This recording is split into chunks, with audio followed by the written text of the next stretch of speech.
polka dot afro. Really? Hello and welcome. We're the Aussie Guys. I'm AJ. Here with me is Schepps. How are you, Schepps? Hey, what's happening? I like that you put me in front of G this week, so I must be climbing up the list, even though I just knocked what you've been doing for the last month before we came on air. I think it's more the fact that I went and watched Noah play his tennis final this morning, and Adrian had to do a pot on his own. That's all right. He's a little bit shirty. No, I don't mind. That's all part of salty, as you'd say. All part of the biz. Nah, it's all good. We all pull our weight, I shouldn't so have to gone. speak. It was a waste of time anyway. He lost. Oh, really? Hey. No use watching your kids if they're going to lose. We've got better things to do. Oh, I hope you gave him some constructive feedback. Well, you can't make you're not actually allowed to coach them or give them. Oh. You just got to sit there and clap or well done, good shot, Bad shot. You wish you could. That sucked. You wish you could, but you can't. You can't give him any feedback. No. It's against because it's a competition. It's up to him to work it out for himself. Yes. Okay. And G, welcome. We already said hello to you. Did you? Just for formality. Yes. Let's add you in. Usually here. Now, this is the last in the series of the Draft Circus for now. This is not the end of the series. No. By any means. It's just that this is the... We just packed the tent up and we just shift it to another town a bit further down the road. And Yep. Get some different carnies. Put it all up. Get a few different carnies. Yeah. Little fingers. No, we got to bring the old ones around. You know what I mean? Get a few new rides. They're better when they're seasoned. You know, you need to have seasoned carnies. You don't want to be getting new carnies. No. Yeah. No. Don't want to be breaking them in all We're the going to time. have more data, man. We got to. We're out of data, and as the season rolls on, we'll start getting some more data, and then we'll pitch the tent again. That's right. Now... Check some of the rides. Make sure the bolts haven't come loose. Exactly. You're always hearing accidents, aren't you? Yeah, and listen, the last one that dropped was the wide receiver one with Matt Walbin, and we are now into tight ends, and this is a bit of a different kettle of fish. It's a smaller kettle, Yeah. less fish, smaller kettle, and A lot less fish. and we've got a special guest on. Schepps organised Jon Ledyard. He is the Chief Operating Officer and Senior NFL Draft Analyst for the Draft Network, and he does the Locked On NFL Draft podcast, which is a cracking listen, and I recommend you do. And you can follow him at Ledyard NFL Draft. And guys, should we get him on the line? Dole it in. Let's get him on the line. Let's bring him in. Okay, we've got Jon on the line. Jon, a very warm welcome to you, and thanks for joining us for this special edition of the Draft Circus. Hey, thank you guys so much for having me. I really appreciate it. Well, we have to thank Johnny Schepps for organising this. We just sort of sat back and we'll just, in the backseat of the car, we'll just be the kids that give you any trouble during it. John, just lean back and give us a bit of a crack and we'll drop you off at the next corner and leave you there. Yeah. I don't know. I don't really get that analogy there. But You've never been in the car with my dad What I did then. was, when we were getting this thing together, this is the last episode of the Draft Circus here, like you said, AJ, earlier on. And we're going to get this thing. We're going to reconvene later on in the series when we have more data. But, I reached out to some guys that I respect and that I listen to. And I listened to Jon, during draft season, the Locked On NFL Draft podcast. And he's a guy that I had been wanting to bring on and wanting to reach out to. So getting an opportunity to talk to you and break down some tight end prospects in a class where it seems, based upon the little bit of digging I did, and with your help, I reached out to you early in the week and you gave me a list of some guys to watch, and I spoke with G, and G did some digging, and he brought up some guys, but it seems like, the tight ends need to be researched. It's not like an easy thing where you could just put on the film and just by looking at the guy, hey, this is the dude, right? Like wide receivers were a little easier, running backs were a little easier, but tight ends, I think it's going to take some good analysis to try to find out which one of these guys is really a dude. So it's a tough task,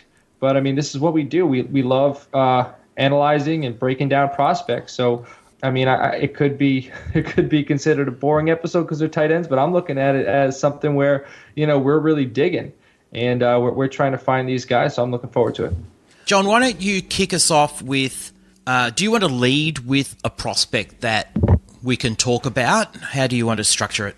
Well, I'll just continue doing what we did throughout this series here, and I'll go ahead and I'll list some prospects, and then John, I'm going to reach out to you first, and you can give me an idea of what you think about these prospects. And then towards the end, when I'm done with the list, if you have any prospects that I didn't list that you would like to kind of just break down briefly, we could do that. Is that fine with you?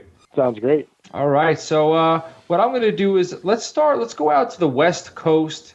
Let's head out to UCLA. This is a player I watched, Caleb Wilson, tight end, sophomore, UCLA, transfer from USC. His father's a defensive line coach over there. Throws on the move and caught for first down. Great throw. Terrific catch by Caleb Wilson. Back-to-back 13-yard gains for UCLA. Rosen has got to unleash it now. And he finds his receiver once again for another first down, and it's Wilson. So Jamabo checks in at running back, 3rd and 10 at the 30 for Rosen. Steps up, throws, caught, first down. Caleb Wilson, the tight end. 6'5", 225 pounds. He only played in 5 games in 2017, but he had a pretty good stat line, and it was probably going to be one of the better stat lines if he had played a full season out of any of the tight ends in college football last year. That was 38 receptions for 490 yards, a nice 12.9 yards per reception. He had 1 TD. He had season-ending foot surgery in 2017. So, John, can you give us a little breakdown of Caleb Wilson? Yeah, I think the big question with Wilson is going to be, is there really high-end athleticism there? I mean, I think you've got a guy who showed he can make catches outside his frame, really soft hands, made some tough adjustments on balls, I thought, was really kind of filled that role as a security blanket underneath, and a guy that could get up and make plays as well. I mean, like you said, big frame, long frame, big hands, all that kind of stuff had going for him, but not super explosive, not like a great route runner, a guy that can be able to separate from man coverage. And does he have the speed to really stretch the field? I mean, he might be okay for a tight end, but is it even on the level of some of these other guys in the class offers? So I think those are the big questions with Wilson. And then, of course, blocking, at times it was okay for him, adequate for him, but I think it's going to be a big question mark moving forward. Again, he was super young. I mean, you have to keep all that in mind. Like you said, barely played and the injury. And so really evaluating him moving forward is kind of where we're going to be at our best with Wilson, because last year, any flashes we were excited about, but the one thing that probably won't change for him much is his athleticism. So right now, that's my main concern when I'm projecting him. If I'm thinking about him as a high draft pick at tight end, the main thing that I think will hold him back is athleticism. If he doesn't have that great speed or that great vertical ability or that ability to separate, those are most of the tight ends that are going high in the draft these days, but offer those kind of traits. So if he can't offer that, you're definitely probably looking at a non-first rounder and could potentially be a 3rd round type of guy or a mid-round type of guy. Yeah, I mean, I spoke with G earlier about these prospects a little bit on the phone, and that was something he noticed as well with the athleticism. And I don't want to speak for him. I'll give him a chance to talk, but I definitely noticed he was tight-hipped, right? And, his gait, he had a closed gait. He didn't really run that smooth, but what I did like about him, he did a very good job of getting on the defender. He would get on the man that was covering him, whether he was 8 yards off the ball, 10 yards off the ball, and right when he would get on his toes, that's when he would make his break. And he did that's, I felt like, how he created his separation. So he used what he had and he made it work for him. I also liked a lot of these guys, that I've watched, and we'll get through them, they were all split out, spread out, they're running verticals, they're running deep posts. But he was one of the guys that I noticed that he didn't just do all that, he also did the dirty work. I like that he was involved in the passing game underneath. So there's, the athleticism is definitely a worry, but there were some things he did that I liked more so than some of the other players I watched. And I think he's technically savvy, and that could help. But, athleticism, natural gifts, like you obviously you can't necessarily, if you have what you have, but maybe in a year or two he could develop, maybe get a little faster, maybe get a little more flexible. But, G, what did you think of Caleb Wilson? Look, everything that you guys spoke about pretty much covered everything that I've got written down here, especially the athleticism was one thing that really concerned me. He seems like a really lightly framed sort of guy, and I don't know how much weight you can put on that size. Yeah, just his running gait really concerned me. It seems like he runs on his heels more than his toes, and he doesn't get a lot of... He doesn't cover the ground very quickly. He's a sort of a one-pace sort of guy. I'd like his stride length to be bigger, but he can't because he runs as though his knees are almost locked together. It's just how I saw it. But, mate, as far as, catching the ball, great hand positioning for starters. But everything else you guys spoke about was on the money. And I found that there were a lot of times, too, that Rosen just didn't see him. So hopefully that doesn't go against Ricky Seals-Jones this year when Rosen starts, because I've got him a lot of fantasy football teams. Ricky's going to be all right. He's going to be okay. Let's move on. Let's move on to another player. This is Dawson Knox from Ole Miss. He's a junior. He will fake it and throw over the middle. This pass is caught by the tight end Dawson Knox out of Nashville, Tennessee. Found themselves a pretty good weapon. Well, Dawson Knox is a guy they say might have the best hands of all the receivers, and this is a talented wide receiver, a big target at tight end. Over the middle.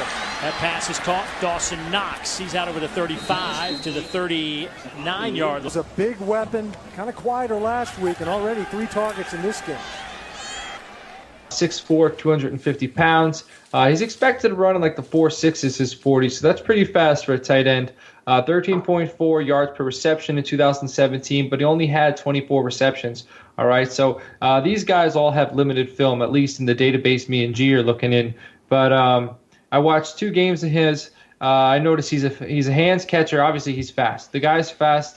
His routes are a little bit rounded, though. So, when we were talking about Caleb Wilson, I thought he did a little better job of sinking his hips. He played with the defenders a little bit more. It seemed to me that Dawson Knox relied more on athleticism because he could than necessarily on technique. But the thing is, technique can be coached. You could work on that and you can get better at that. So he might have an easier job transitioning rather than Caleb Wilson trying to transition to be more athletic, right? So just at the next level, he won't be able to get by on speed alone. He sits well when blocking on the edge. I think he's a bit better blocker than Caleb Wilson. He keeps his butt underneath him, keeps the defender in front of him. He's not he doesn't impose his will as a blocker, but he can get in front of the guys. And then he's a guy who they're playing inside in the backfield, playing out, and he makes plays down the seam. So he's definitely an interesting prospect. John, what do you think about Dawson Knox?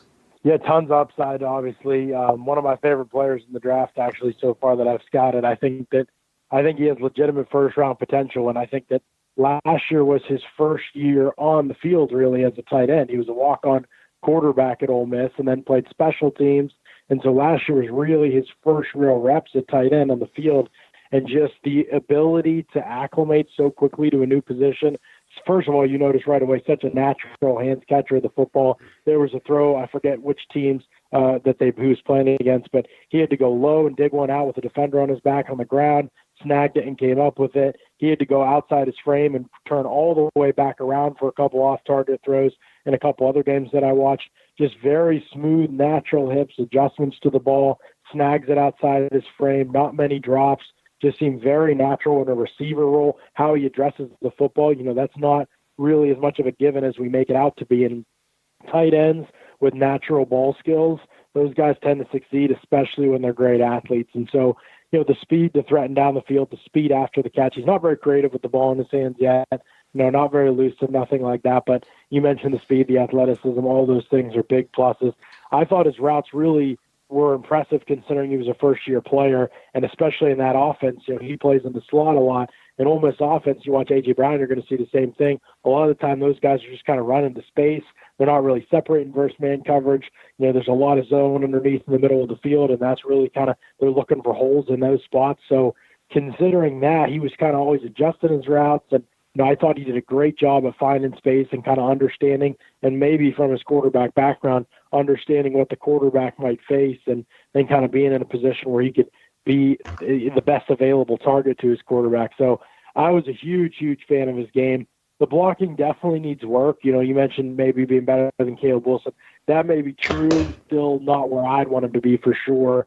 But yeah, 6'4", 250, and Chase Goodbread Rowe, he runs 4.59 40, and he jumped 37.5 inches at that size. I think he's going to kill the combine. I think if he hadn't got hurt this year, he'd be on more people's radar because the games he did play, and he was targeted a lot. He came up with some amazing catches.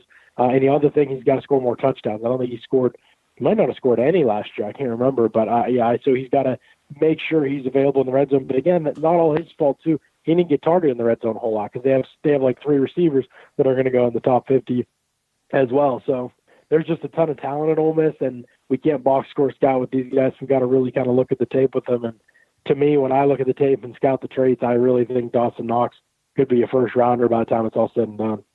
I was watching I think it was against Mississippi State, and the announcers were talking about the other wide receivers at Ole Miss, and they mentioned that Dawson Knox had the best hands amongst the wide receivers on the team, and there's some pretty good wide receivers on the squad with Metcalf and Brown. So, that's no small task, so that's impressive. Yeah. So, G, what do you think about Dawson Knox? Mate, do you really need me? John's doing, mate, a fantastic job. Like, he covered everything that I've written down here, and, mate, times that by 10. But, look, I was going to mention about what the coaches said. I wrote that down. I think at times, his blocking does need work, but when he does block well, he does it with strength. He has the strength to block these guys. And he does, as you said, John, I found when he has the ball, he looks a little bit at sea. It's almost as though, okay, I've got the ball. Where do I go now? A couple of times he just ran, like he ran into the wrong, he ran into where the defender was going, sort of, like they just met at the same point. And that's one of the biggest things. But, mate, everything you said, I can't add. That's the best I can do. I'm going to pretend that you were talking about my analysis because we're both named John. So I'm going to take those compliments to my head to make me feel a little bit better about myself. But, all right, let's move on. We're moving good here. So we got the next one is Noah Fant from Iowa. On 1st down and 10. Taking a shot in the end zone. It is caught. Noah Fant. Touchdown.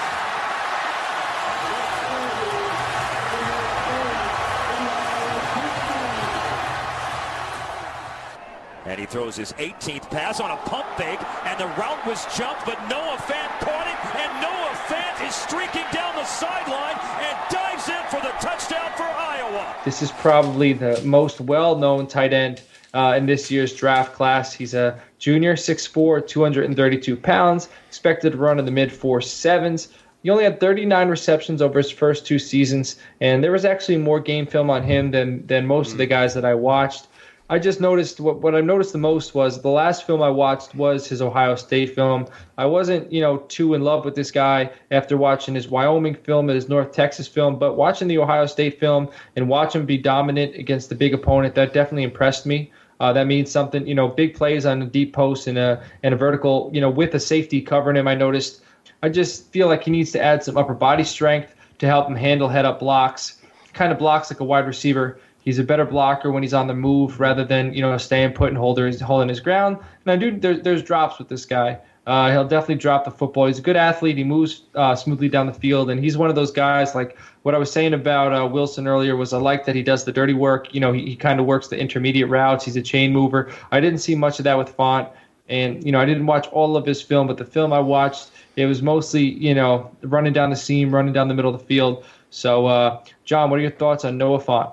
Yeah, he and Dawson Knox narratives right now couldn't really be more different. I mean, Knox wasn't picked as first, second, or third team preseason All-SEC, so that was mind-boggling to me. And then you have Fant, who's basically, it feels like kind of considered the consensus number 1 tight end, undisputed, probably going to go in the first round, and that's kind of the talk right now. And obviously, as we get closer to the draft, so the analysis will get a lot thicker with him. And I saw a lot of concerns, too. I was kind of with you.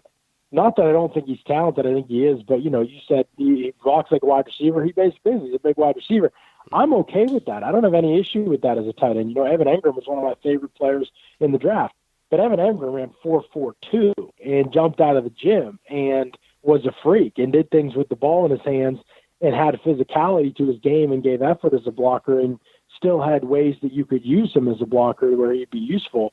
And I still think that's true about Evan Engram. Is Fant that kind of an athlete? I don't know if I see that level of athleticism with him, that multi-directional, natural football ability all the time. Like you said, there's some drops. I'm a little bit concerned he's not as natural a hands catcher as Dawson Knox. So, like I said, the narratives couldn't be further apart. Most people haven't even really heard of Dawson Knox. And Fant has kind of talked about, even though Iowa doesn't use him a ton necessarily, he's kind of talked about as the consensus top tight end, could be a top 15 type of pick. And I really think Knox might be the better player right now and might definitely have the higher ceiling, especially as an all-around tight end. So, if Fant is this kind of big wide receiver, then you better test like one because that's going to be important, And I think you could watch his tape, and again, you always want to be careful with this stuff, but I think you can watch his tape and you can come away with legitimate questions about, is he physical or not? And is that an aspect of the game that he will accept? Because I think that depending on what he tests, he might have to. He might not be able to run 4.7s and play in the slung all the time and be a constant mismatch guy. He'll obviously have some matchups he can win, but I love the skill set still. Like, I think in this class we're still talking about at least the second best tight end, but I do think there's legitimate concerns with him, and I think players who don't accept the physicality of the game are more likely. I mean, we saw that with Eric Ebron, right? For the first several years of his career, just recently now has started to turn the corner a little bit, but, talented. I still think he's a decent tight end, but he's never really lived up to the hype because he couldn't really accept the physicality of the game. And I worry about that with Vaughn a little bit, just based on what I've seen so far, which I need to see more. But, that's going to be a question, I think, that he's got to answer, and he's got to play better this season in those ways to kind of answer that question. As a fan of a team that needs to draft a tight end early next year, I was hoping, based upon the hype, that this would be the guy, that that there would be a dude. And after watching him, I was a little disappointed. So I'm hoping that somebody develops through the season, because the Cowboys are definitely going to need to be targeting a tight end next year within the first or second round. G, what do you think about Noah Fant? Look, I agree. To me, he's just a wide receiver, like a big wide receiver. He's got everything the wide receiver would have. You look at him, he's athletic, he's explosive, he shows good body control, he cuts well, he's got open field speed. But I said to you today when I spoke to you, John, is that I called him a move tight end, and not for the only point is that when he's blocking, he's easily moved out of the way. It's almost as though he doesn't even want to do it. He does not want to be there, doesn't want to do it, doesn't want the physical stuff at all, doesn't want a bar of it. And when Pete, I've seen him at the top of everybody's list, I think you're just looking at the actual the athletic, physical side of his game, not the actual physical toughness side of his game. All right, so let's move on now. I think this is G's guy next here. I enjoy the player as well, but G has pronounced that this is his dude. So G, this cat out of Missouri, why don't I let you pronounce his name? Albert Okwuegbunam. Is that close? Okwuegbunam, maybe. No. John, do you know how to pronounce it? I have no clue, and I'm pretty bad at pronunciation, so I said I'm not even going to try. His first two letters of his last name are okay, and that's all I need to know. He's going to be Albert Okay the rest of the draft season for me. Drew Lock with yet another touchdown throw to Okwuegbunam. And it really is. It's almost too easy. Right now you'll see number 81. You see the cushion. It's going to be easy. Inside entry right here. To him. Not just as a great player, as a former NFL guy, but as a great human being and father. Lock hit as he throws, but the pass is right on the money. 18 yards out. Okwuegbunam. No, it's not. No, you don't pronounce some of the words. I'm pretty sure it's Okwuegbunam. I think is how you pronounce it. Okwuegbunam. Trust me. Okwuegbunam. No, I don't. Albert Okwuegbunam. Okay. All right, let's move on now. This is he's a tight end in Missouri. He's a redshirt sophomore, 6'5", 253 pounds. He's definitely got the frame. He's expected to run in the 4.8s. He averages 14.3 yards per reception last year and had 11 touchdowns, which is very impressive. You were talking about, John, the preseason, all SEC teams, yada, yada, yada. He was preseason SEC second-team tight end headed into this year. So it's not much film on him as well, but of what I did watch, my first note is I would like to see more film on him. That being said, I was impressed. I was impressed, but I need to see if he could do what NFL tight ends are asked to do in a pro-style offense. He's a big target. He's a physical blocker at the point of attack. He's got quick hands. I noticed that he did a very good job snapping his hands up at the last second, plucking the ball out of the air, when the ball was zipped in there, because with Drew Lock, the ball was getting zipped in there 9 times out of 10. He's another guy. He's another one of these big targets that I'm noticing are just doing a lot of the work down the middle of the field. So that's kind of goes into what I was saying about liking to see if he can do what NFL tight ends are asked to do. He looks like he has the body. I want to see if he can adapt to a pro-style offense. John, what do you think about him? Yeah, not on Knox or Fant's level athletically, but still pretty athletic, I think, for a tight end. Has some move capabilities. Obviously, Missouri moved the ball around hard to get a great feel for his game because it was his first season on the field, and so many of his catches were just uncontested, wide open down the seam. I mean, what he scored, like 8 touchdowns, and 11. I think 6 of them were just 11.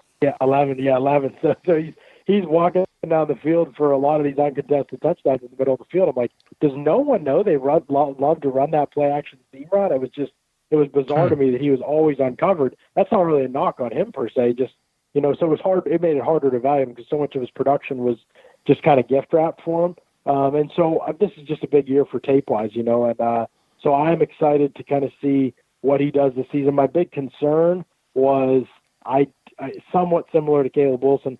I don't know that he's super flexible in terms of being able to stop and cut sharply and separate from man coverage and do things like that with a full route tree. And that route tree is going to need developed. You mentioned him needing to see him do pro style stuff. I absolutely agree. Derek Dooley's going to be in there as the offensive coordinator this year. He's putting a lot of pro style stuff in. He's reportedly running a lot of 2 tight end sets.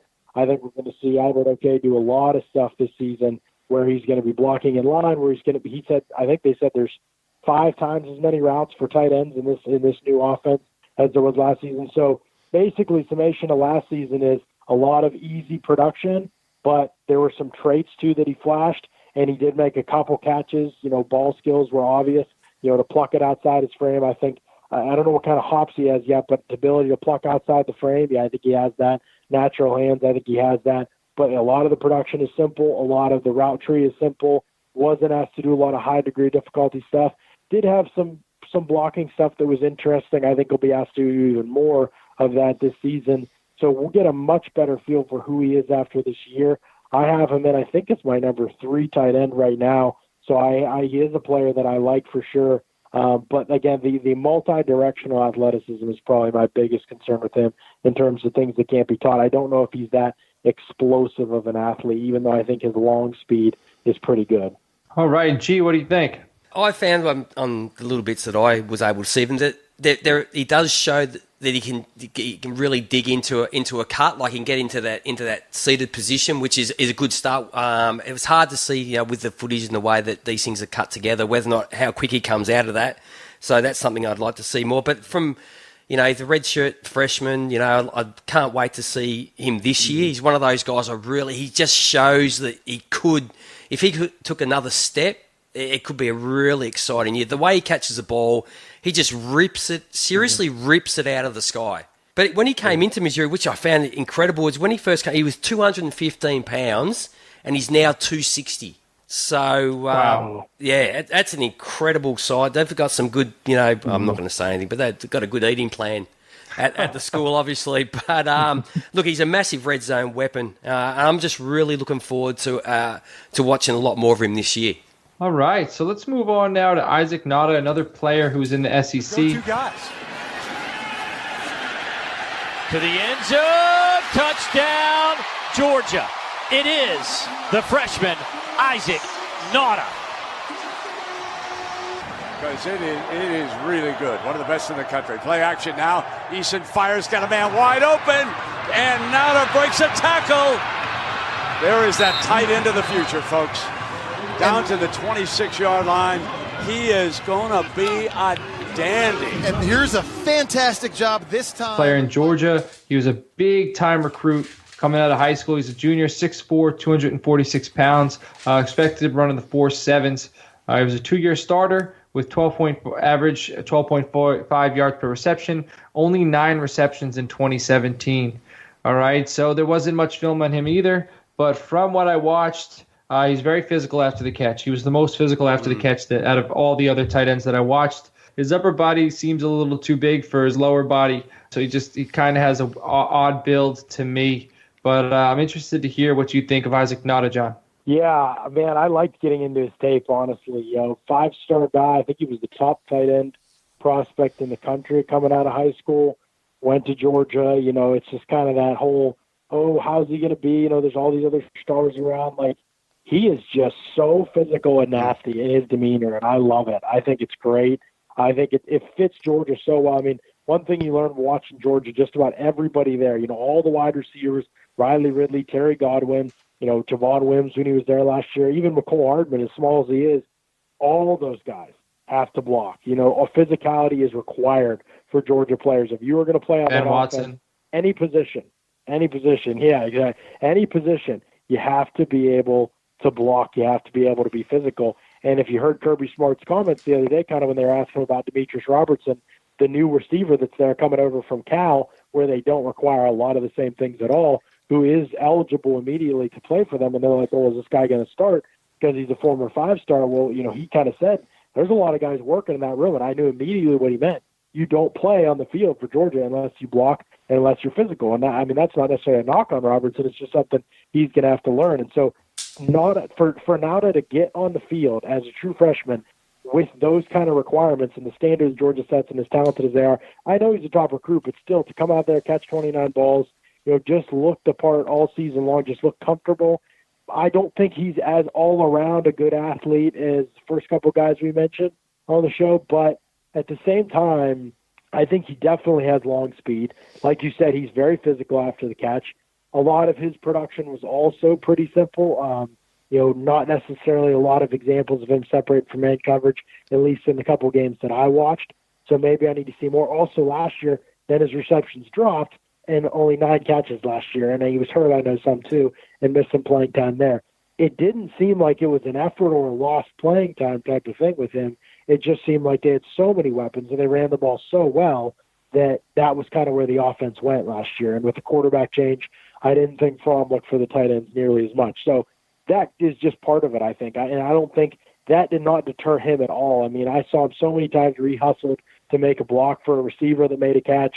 I mean, he just seemed like a team-first type of guy. Again, his technique's not perfect as a blocker, but the size, the physicality, the strength, I think all the traits you want are there for him to be a good inline guy. So to me, he's probably the guy I'm most excited about in terms of, other than Knox and Fant, what they can be athletically. I think Nauta could have the most balanced game down the road, and I could definitely see him being a guy that becomes a top 60 pick if his game develops a little bit more. Georgia's a factory. There's tons of targets there.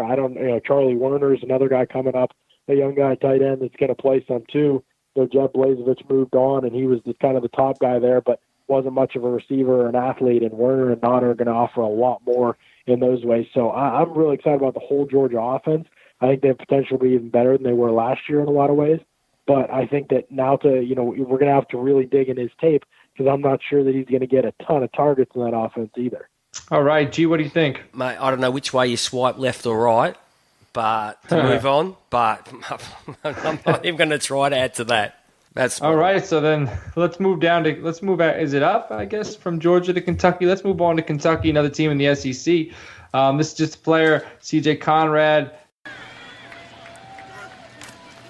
First catch of the career for Cleveland Thomas. Slot reception, touchdown for C.J. Conrad. 23 yards for Kentucky. His second big catch of the ball game. It's the same play. The same play that had the big game earlier. And they're trying to draw these guys up. But you see they draw them up, both linebackers. Number 26, Jeremy Saints. Kentucky senior, 6'4", 245 pounds, expected to run about 4'8". 3 seasons at Kentucky, never topped 20 catches. I watched some of his film. I don't really have enough analysis on him to break him down. Their quarterback play was pretty poor, so it was just hard to watch because even when he was running routes, it looked like he never had a chance to get the ball. So, John, I'd like to hear your breakdown of C.J. Conrad from Kentucky. Yeah, very simple type of receiver, but a good blocker. The type of guy that you're definitely not going to get excited about. There's no real ceiling here.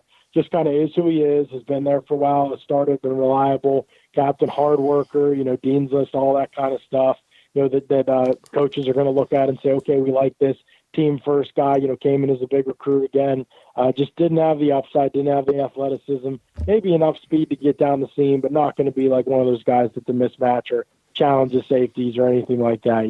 Nothing like that with his game. A lot of middle screens, a lot of quick outs, a lot of split zone action where he comes across the formation, leaks out into the flat, catches the ball, gets tackled after a 3-yard gain and gives him a 2nd and 7. That type of a guy. He can help you enough as a blocker, and then when you get him out there, he's fully capable of doing very simple things as a receiver.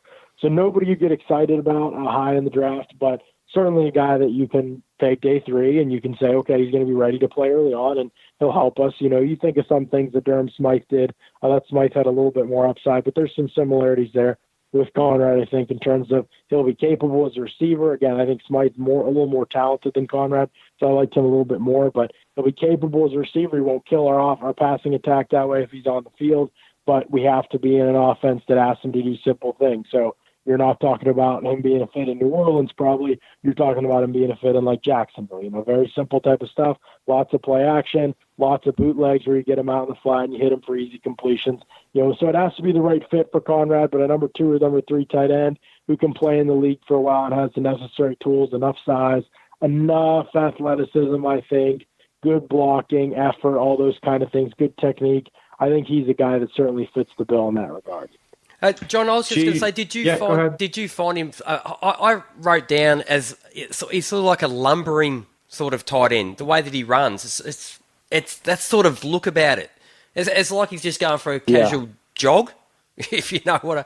Right. Yeah. But I also found not creative or really explosive. No, not at all. And I just found as you said, he gives nothing to you really after the catch. What he's right. I reckon if Gates came back, he'd probably give you a bit more, even at his age. Sorry, AJ. But also, I found that when he was okay blocking against the smaller guys, but when they started like bigger guys up against him, I found him like he was on the ground a hell of a lot, easily pulled off. He's not that big. No. Yeah, he's not that big, and that will be as in terms of an inline role. I thought he showed good technique, but you're right. There were times where it was just overwhelming for him, and so I think college offenses actually ask more of their tight ends, depending on the offense in the NFL, in terms of blocking defensive ends and like standing in and pass protection, and handling guys 1v1. Sometimes I don't think, because college pass rushers aren't as good, but in the NFL, like that's just not even in the cards for a lot of teams. So blocking sometimes becomes easier in some ways for tight ends in the NFL. So that could play to his advantage, but yeah, you're right. He's certainly not like, oh, this is a guy that's going to be like on the field all the time as a blocker, in every situation, a Lee Smith for the Raiders or something like that. You think of a guy that's like an extra tackle. That's certainly not going to be Conrad's role either. All right, excellent. So this is the last player I have on my list. So after this, feel free to add in whoever you want. But this is a guy that G brought to my attention. This is Tommy Sweeney out of Boston College. He's going to be a senior. Wade shotgun once again. Across the middle, looking for his tight end. Another first down. To stay two-dimensional, because Iowa's too good on defense for them to just be a running team. Wade has some time. The deep ball, and it's caught. Touchdown! Tommy Sweeney off the deflection. Wade on third down, rolling left side. Finding the tight end, Tommy Sweeney, and Sweeney's on the move. He has daylight. 6'4", 255 pounds, expected to run in the mid 4.8s. And he's big, man. He looks big. Yeah. He 67 receptions over 3 years. He had 512 yards in 2017. So compared to the other guys that we have on this list, that's pretty impressive. The thing that stood out to me when I watched him, he had some film on him, so that was nice. He handles his own as an inline blocker. He's not just serviceable, he's good at it. Like, he's a good blocker. He gets the job done very well, and there's some teams who really covet that at the next level. They're not every team is looking for just a tight end / wide receiver. Some teams do like that inline blocker type. So, Tommy Sweeney, Boston College. John, what are your thoughts? Yep, I mean, you said it. Simple player to evaluate. Blocker, anything underneath, fine, similar to Conrad, but nothing creative after the catch, nothing really fluid about his game, nothing really explosive about his game. You don't really see the ball skills or the, that's my ball type of mentality to win in a lot of contested spots. Just a very simple, plain skill set. It sounds mean, but the size and the length are there, and the blocking ability is there for him to make that type of an impact in the NFL. So not a guy you'll get super excited about again, but probably a guy that finds a role in the league regardless. Gee, what do you think? Oh, look, I found that he has, for a guy of his size, his acceleration's is quite good. Like, I've got him down here at 6'5", at 255. You had him at 6'4". So if I have him at 6'5", mate, he could be a right tackle. Like, I saw him, I didn't see him get beaten. I didn't see him get driven back. I saw him drive guys back. I saw him drive plenty of guys into the ground, which I love. Just bury them into the ground as far as you can. There was one play, John, that I spoke to you about, and he actually holds off, and he's not going up against small blokes. He's pushing guys, a little bit smaller than him, but around his size. And he actually looks back to see where his running back is and doesn't lose anything in the block. And I just thought, man, that's some serious and powerful dude. So if you get him at 6'5", mate, you whack another 30 pounds on the bloke, mate, he could be a guard the way that he blocks. Tackle. Tackle. A tackle. Yeah, he moves a little better than a guard. Yeah. So he could be a tackle. If you ever want to change Cowboys positions. are thinking about trying to do what Rico Gathers right now. They don't know whether to put him at wide receiver or put him at tackle, but enough about the Cowboys. All right, so that is what these are the guys that I have listed. Those are some players to watch. John, are there any players you think you would like to discuss or we should add to the list? I mean, you guys covered the big ones. I guess guys to watch if you're just in terms of raw ability from schools that have produced at the position. That's really what you want, right? Schools that have a track record. Yes, sir. I mean, Caden Smith and Stanford. Caden Smith has traits and he has size, and right now there's very little development, and he didn't get on the field a lot, but now Dalton Schultz is gone, and so I think that you'll see more of him this year, and we'll see what he can become. Obviously, unbelievable track record at Stanford with tight ends, so there's some excitement there for sure. I think even in Alabama, Irv Smith, he had 3 catches for 60 yards against Tennessee. That was about it for this. I mean, I think he had 14 grabs of the whole season. He just didn't have more than 14 yards in a single game other than that one game. There was just not much going on for him as a receiver, but athletic traits are absolutely there. He's only 6'3", 245, I think, so not as big of a tight end either. But athletic traits, you think of a guy like Jordan Akins last year, went in the 3rd round.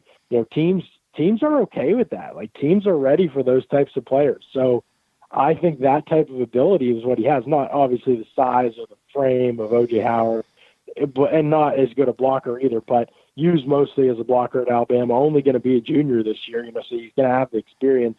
I like to see him play a little bit nastier. It's weird to say that about an Alabama guy, but he needs to be more physical, I think. I was surprised he didn't really impress me as a blocker. I thought playing as much as he did in Alabama's offense, he would need to be a great blocker to be on the field because they would have a plethora of options if he wasn't, but seemed like they were a little hamstrung at the tight end spot because I thought they would mainly care about blocking, and I didn't really find him to be that great in that regard. And his size could be an issue in that in the NFL, but his game needs to take the next step. But he was a true sophomore playing last year, so I'll have my eyes on him for sure this season to see if he can push himself up the radar. There's some other guy, Leeds Max, another guy. I think Jerome Washington, a tight end at Rutgers, I believe that's his name. I know Cal Krabs from over at the Draft Network who works with me thinks that Washington has some level of potential to keep an eye on at least this season. But man, it's like every tight end class. I think for the most part, most tight end classes at least, there's a couple guys at the top. There's a couple raw guys that you want to see kind of what happens. And there's a couple blockers who'll be number 2, 3 guys have long careers in the NFL, but we won't ever really get that excited about talking about them. So that's kind of how this tight end class shapes up. I'm just glad there's the guys at the top because we've had some years in the past where we haven't had anybody I cared for in the first 50 picks or so. Just in the class that just came out before we wrap it up, not so much based on what they're going to do this year, but let's say in 2 or 3 years down the track, out of the group of guys that came out, because I know who I like, not short term but more longer term. Who did you like coming out? Who do you think is going to at the end of in a 3-year period? Who's going to be maybe at the forefront of the guys that came out this year? A 2018 class. I think that Dallas Goedert was my number 1 tight end, and he looks like the top guy in preseason action. So I'll still roll with him. I should say I wasn't really crazy about any of them. Mm-hmm. I had a 3rd-round grade on Goedert.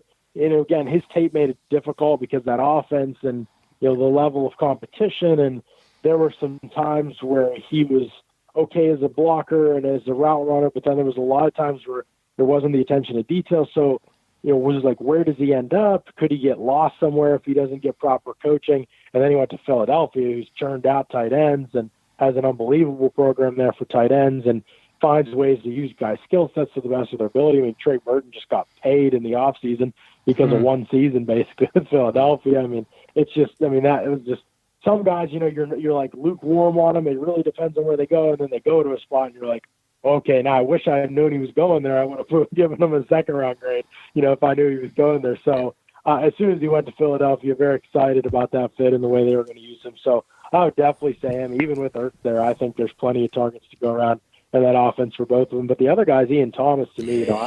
I liked Ian Thomas. I did not think much of him at the Senior Bowl. I was there, and I was like, man, I don't see it with this guy. He was one of the guys I hadn't really seen much of on tape before I got to the Senior Bowl. And then I watched him on tape, and I was like, man, I really kind of like him on tape now. So I was torn. I had a third-round grade on him, too. Excited about how he's developing in Carolina, and definitely think he can be the guy to take over for Greg Olsen. Yes, that means all the time when I got him in fantasy football in my dynasty leagues, I'm wrapped. He was the tight end I aimed for, so that's great. AJ, you need to cut those yeses and save them as drops. We need to have those in the future.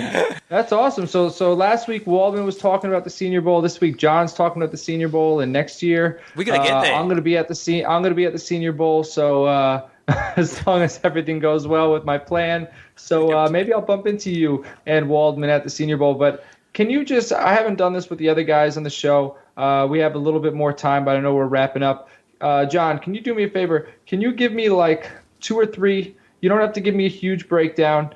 Like the saying, your pet cat, like going into this college football season on the offensive side of the football, name 2 or 3 guys that you would consider your pet cats, like the guys that you got a man crush on, you're looking forward to watch. Because what I'm trying to do with this series is not only am I trying to give some people names and some analysis, but I want to give them, I want to make it easier for them to circle matchups on their calendar. Because not every guy can sit down Saturday and watch every game. We don't all have that gift. So maybe if you announce just 2 or 3 pet cats of yours, we'll make it a little easier for somebody to go ahead and circle those games on the calendar. So go ahead.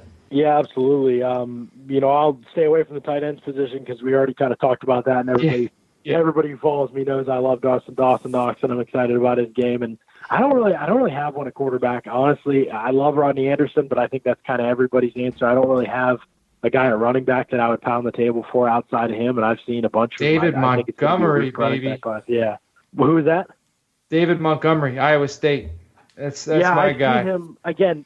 Yeah, Montgomery's an interesting study because I think outside of the tackles, when he got into space, you would expect a bruiser like him to be better in between the tackles. I thought he was much better outside of the tackles and as a receiver in the open field in terms of applying his physicality. So very unusual study. I'm going to need this season with him for sure, I think, to be able to evaluate him a little more fully. But I didn't see the vision that I really wanted.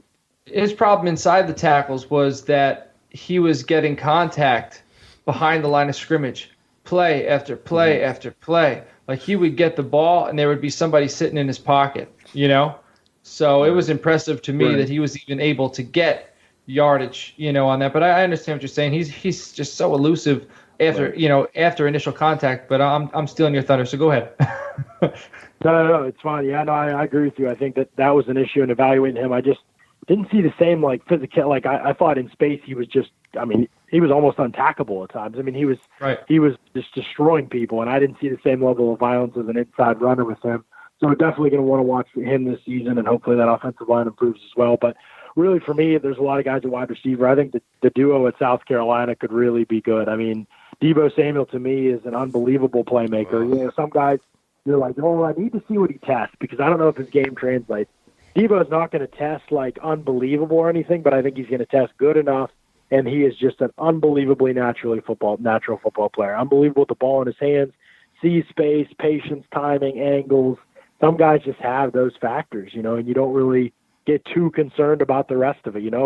He may have to move to the slot. Who cares? 11 personnel is base offensive personnel in today's NFL.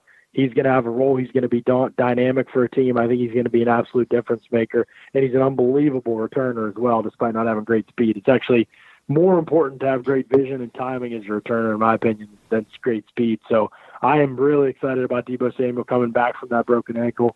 Brian Edwards on the other side is not quite as explosive, but tested unbelievable coming out of high school. I couldn't believe it when I looked at his numbers. He ran 4.53 at 209 pounds, I think. And, it was unbelievable. He jumped 37, 38 inches.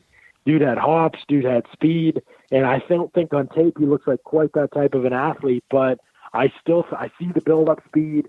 I would say probably if you took the top 10 catches by draft-eligible receivers in college football last season, he'd have at least 2 or 3 of them. I mean, that's how impressive this guy was. Most of them in the air, and just his ability to go up and win contested catches with body control and timing, unbothered by contact, and pretty good releases too. So I really like Brian Edwards as well. And then over in Ole Miss, you mentioned DK Metcalf and A.J. Brown at the beginning of the show. I'm going to throw out the third guy in there. I love DK Metcalf. I'm going to throw out the third guy in there, DeMarcus Lodge, one vertically.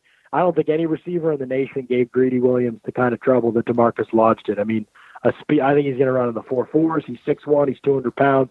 Unbelievable body control and ability to catch outside his frame. The drops are a concern with him. He's got to be more consistent that way. But he doesn't get many manufactured touches. He plays on the outside at Ole Miss. They, like I said earlier, they love to run through those slots and target those guys a ton and give those guys all the good reps inside to kind of create with the ball in their hands. Lodge is kind of a very linear pass type of receiver. He's going to win vertically, or he's going to win on comeback routes or hitches and things like that, but not a lot outside of that for him as a receiver. So I think his attention to detail and releases and down the field in terms of using his hands to get off coverage is absolutely outstanding. And I think for me, he's a top 5 receiver in the country right now. And in this draft, that really says a lot. So I'm very excited about his potential as well. If you told me he would end up being better than A.J. Brown in the NFL, I wouldn't be surprised at all. I just think he's that good of a player. John, just quickly, Deebo Samuel, I brought him up quickly. Just when I watched him, it's like, damn, he's everywhere. He's explosive. But he's not snake bit, is he? Please don't tell me he's snake bit, because he had the hamstring troubles. He gets over that, and you see him in the first 3 games, and he's absolutely tore it up, and then he breaks his foot. He's not our ankle. He's not going to be one of these guys, is he? Please tell me he's not. I don't think so. I hope not, man. I don't think so. I don't think so. I mean, typically broken bones, guys come back full strength, and you don't worry too much. So, if anything, it was fortuitous as bad, and not like a torn ankle ligament or shredded his knee or anything like that. But I think we're going to get full strength Deebo Samuel. Plus, I mean, any coach there will tell you, like, the hardest worker there, period. Unbelievable. And look at his body. I mean, dude's 5'11" and absolutely just packed with muscle. Like, listed 215 pounds, which is drawn comparison to Anquan Bolden because he is so good in the air despite not being that big. Now, Bolden was 6'1", so you're going to still see some differences. But just kind of the full package of receiver. I just don't know if he has long speed, the type of long speed that you'd want to be a vertical threat on the outside. But I mean, his releases are really good against press coverage. He's super physical. Like I said, I mean, bigger corners. He was going up over him and winning contested catches. Watch Missouri in 2016. Probably one of the most dominant single-game performances I've ever seen by a college receiver. Just absolutely every way you can beat and embarrass a secondary, he did it. It was incredible to watch. So I think he's going to be an absolute playmaker in the NFL, so I'm really excited about him. All right. So, I mean, we just got some bonus material there. So the tight ends wrapped up a little quick. We got some bonus material. Before I hand it over to AJ, just want to make sure to let everybody know, you definitely got to check out Ledyard's podcast, Locked On the NFL Draft Podcast. That's on Podbean. I don't know where else it is. John can let us know, but that's definitely a podcast. It seemed like you guys released one like every other day leading up into the NFL draft. So you guys definitely kept me company and kept me going while I was doing office work all throughout the winter there. So I appreciate that. And I cannot recommend that podcast enough. So AJ, it's all yours, my friend. Well, John, you've really brought it. And so, thank you so much. It's, wow, there's a lot to take in. I'm going to have to go back and listen to it. I don't usually listen to our pods, John, but I definitely listen to this one back again. Well, that's kind of the intention of the Draft Circus, is that it's going to be a reference for people going forward. So enjoy the upcoming NFL season. Obviously, you've got some names you can kind of watch in the upcoming college season. And then come January, you can listen back to the Draft Circus. We're going to obviously revisit all these things. But, John, it's been fantastic. Thank you so much for coming on and sharing, dropping some dimes. Awesome. Thank you guys so much for having me. I really appreciate it. Anytime you want me, I'll be around. So just hit me up. We got a lot to talk about throughout draft season. So appreciate you guys having me, and enjoy the season yourselves as well. Thanks so much, John. And obviously the other John mentioned the Locked On NFL Draft podcast, so people should check you out there. And obviously give you a follow at Ledyard NFL Draft. John, thanks so much. We'll let you enjoy the rest of your evening, but it was great having you on. We'd love to have you on sometime again.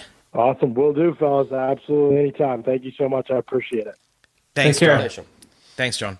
Well, I hope you enjoyed that. That was the last in our current series for the Draft Circus, but not the end of the Draft Circus. But that was tight ends. Go back and have a listen to quarterback, running back, wide receiver. And Damn, mate, look how quick they take that tent down.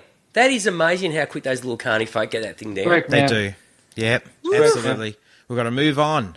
The NFL season's on the horizon. We can't say But just as soon as it goes down, I'm already thinking about putting the thing back up. Where are we going to put it next time? Can we get a better town to put it in? Who we bringing back? So maybe. Okay. Well, listen, starting next week, we can break down the 2021 rookies. I'm kidding. Okay, Schepps, thanks so much. G, thanks so much. Well done, guys. You really brought it. And the guests we've had on have been fantastic. But hope you've enjoyed this Draft Circus little mini-series. And it's not going away, but it'll go on hiatus for a little while. We'll be back. Pop up somewhere else. Exactly. Hey, during the season, feel free to tweet at us and let us know, hey, thanks for bringing up this cat. I paid attention to him, and this is what I think. I'm all about interaction. They're all about interaction. We want to hear now. We gave you some names. So go ahead and tell us what you think about these players. Go ahead and give us your analysis as you watch them this season. And feel free to mention some players because that we're going to come back with this thing. We're going to be doing it again. If we didn't talk about a player, tweet at us. Let us know, hey, put this guy on your radar, and we'll pay attention. We love doing this, so I got a running Google Doc. I'm going to keep adding names to it, so feel free to interact with us. Let us know your thoughts. Let us know what players to watch. So that's what this is all about. Well, John gave us a few more wide receivers to have a look at that we hadn't, so that's what we're after. I've written them down. We'll scrub that off so no one else can see them, but just us. Excellent. No. All right. Thanks, gents. And on behalf of all of us, thanks for listening. We'll catch you next time.